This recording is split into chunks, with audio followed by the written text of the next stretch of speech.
Hi friends, இன்றைக்கி வந்து மட்டும் சண்டே விலாக் தான் பார்க்க போகிறோம். Lunch vlog. வாங்க, நான் சண்டேவுக்கு பீஃப் கறியும் அதுக்கப்புறம் மீன் குழம்பு, மீன் வறுவல் செஞ்சுருக்கிறேன். வாங்க எப்படி செய்யணும்னு பார்க்கலாம். ஃபஸ்ட்டு எங்கள் வீட்டுக்கார் போய் பீஃபும் மீனும் வாங்கிட்டு வந்துட்டார். அதை 2 பாத்திரத்தில் கொட்டியும் போட்டு கழுகுலாஞ்சலியும் போட்டு பைப்பு தண்ணியில் போய் கழுகிட்டுருக்கிறேன். இப்போ இதேமாதிரி கழுகி வச்சுக்கலாம். அதுக்கப்புறம் மீன் வந்து எங்கள் வீட்டுக்கார் கழுகிட்டு இருக்கிறாரு. அதை ஒரு பாத்திரத்தில் வாங்கி போட்டு எடுத்து வச்சுக்கலாம். நல்லா சுத்தம் பண்ணி மீனையும் மீனெல்லாம் எடுத்து வச்சாச்சு. அதுக்கப்புறம் அடுப்பில் சோறு வைக்கலாம்னு சொல்லி தீ பற்ற வச்சிட்ருக்கிறேன்.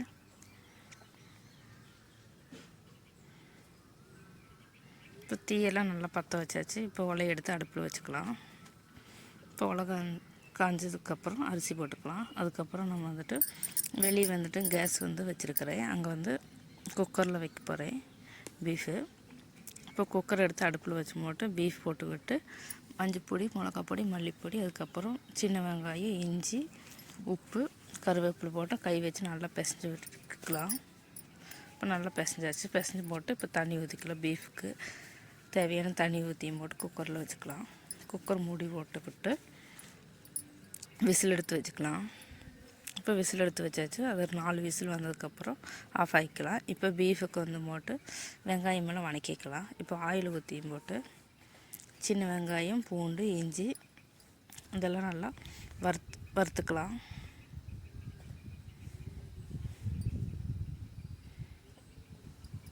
இப்போ நம்ம நல்லா வணக்கி எடுத்துக்கணும் சின்ன வெங்காயம் இதெல்லாம். இப்போ நல்லா வணங்கி வந்திருக்காரு. பட்டை, கிராம்பு, அதுக்கப்புறம் கசகசா போட்டுக்கலாம். போட்டு பெருஞ்சீரகமும் குருமிளகும் போட்டு ஆஃப் ஆகிக்கலாம். அதுக்கப்புறம் மீன் வறுவலுக்கு வந்து மஞ்சப்பொடி, மிளகாப்பொடி, மல்லிப்பொடி, உப்பு, குருமிளகு பொடி போட்டு தண்ணி வச்சு நல்லா பேஸ்ட் மாதிரி ஆக்கிட்டு இப்போ மீன் துணுகளில் ஒன்றா சேர்த்து நல்லா பிரட்டி இந்த வாழை இலையில் வச்சுக்கலாம். இப்போ எல்லா மீனும் பிரட்டியாச்சு.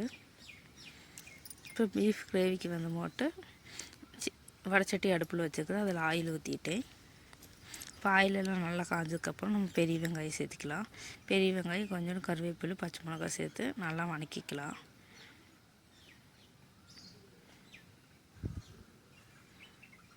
இப்போ ஓரளவுக்கு வணங்கி வந்ததுக்கப்புறம் உப்பு சேர்த்து மறுபடியும் வணக்கிக்கலாம்.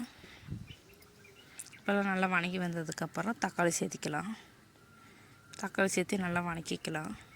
இப்போ தக்காளியெல்லாம் நல்லா வணங்கி வந்திருக்கு. நம்ம அப்படியே வணக்கிற மசாலா வந்து மிக்சியில் அரைச்சி சேர்த்திக்கிறேன். அதையும் நல்லா வணக்கி விட்டுக்கலாம். இப்போல்லாம் நல்லா வணங்கி வந்துடுச்சு. அதுக்கப்புறம் மிளகாப்பொடி போட்டுக்கலாம். ஒரு ஸ்பூன் மிளகாப்பொடி போட்டுக்கலாம். அதுக்கப்புறம் மஞ்சப்பொடி, மல்லிப்பொடி போட்டுக்கலாம்.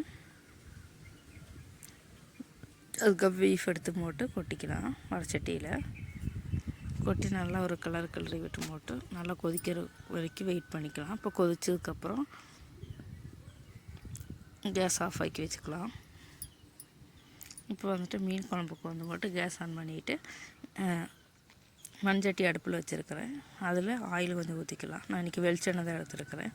அதை ஊற்றிட்டு வெந்தயம் சேர்த்தியும் போட்டு சின்ன வெங்காயம், கருவேப்பிலை சேர்த்திக்கலாம். இதெல்லாம் நல்லா வணக்கலாம். இப்போ நல்லா வணங்கி வந்துட்டுருக்கு. கொஞ்சம் உப்பு போட்டுக்கலாம். இப்போ வெங்காயமெல்லாம் நல்லா கலர் மாறினதுக்கப்புறம் இப்போ இஞ்சி சேர்த்திக்கிறேன். இஞ்சி சேர்த்தியும் போட்டு நல்லா வணக்கிட்டு இப்போ பூண்டு சேர்த்திக்கலாம். பூண்டையும் சேர்த்து நல்லா வணக்கிக்கலாம்.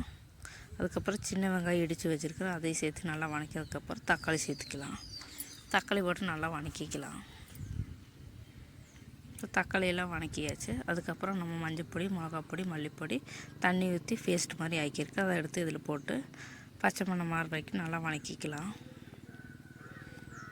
இப்போ நல்லா வணங்கி இப்போ எண்ணெயெல்லாம் பிரிஞ்சு வந்துடுச்சு. இப்போ அந்த மசாலா தண்ணி இதில் ஊற்றிக்கிறேன். அதுக்கப்புறம் நமக்கு தேவையான தண்ணி ஊற்றிக்கலாம். மீன் குழம்புக்கு தேவையான தண்ணி. இப்போ தண்ணியெல்லாம் ஊற்றியாச்சு. இப்போ மீனெல்லாம் நல்லா குழம்பு நல்லா கொதி வந்தோடனே மாங்காயும் குடம்புளியும் சேர்த்திக்கிறேன். கொஞ்சம் உப்பு சேர்த்தி போட்டு நல்லா கொதி வரட்டும். இப்போ நல்லா கொதி வந்துடுச்சு. இப்போ வந்து போட்டு மீன் சேர்த்திக்கலாம். இப்போ மீனெல்லாம் சேர்த்து நல்லா கொதி வந்ததுக்கப்புறம் ஆஃப் ஆக்கி வச்சுக்கலாம். அதுக்கப்புறம் மீன் வறுவலுக்கு வந்து நான் இதே மாதிரி ஒரு பாத்திரம் எடுத்துக்கிறேன். தப்பட்டியான ஒரு பாத்திரம்.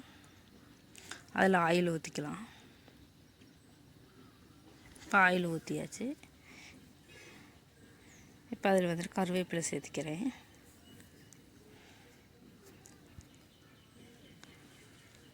கருவேப்பிலை சேர்த்தியாச்சு. இப்போ மீன் துண்டுகளும் ஒன்று ஒன்றா போட்டுக்கலாம். மீன் துண்டுகளையில் போட்டாச்சு. அதுக்கப்புறம் இதை வந்துட்டு திருப்பி விட்டுக்கலாம். இப்போ திருப்பி விட்டாச்சு. இப்போ மீனெல்லாம் நல்லா வெந்ததுக்கப்புறம் ஒரு தட்டில் எடுத்து மாற்றி வச்சுக்கலாம். இன்றைக்கி வந்துட்டு ஒயிட் ரைஸு, அதுக்கப்புறம் மீன் குழம்பு, மீன் வறுவல், பீஃப் கிரேவி வச்சு சாப்பிட்டாச்சு.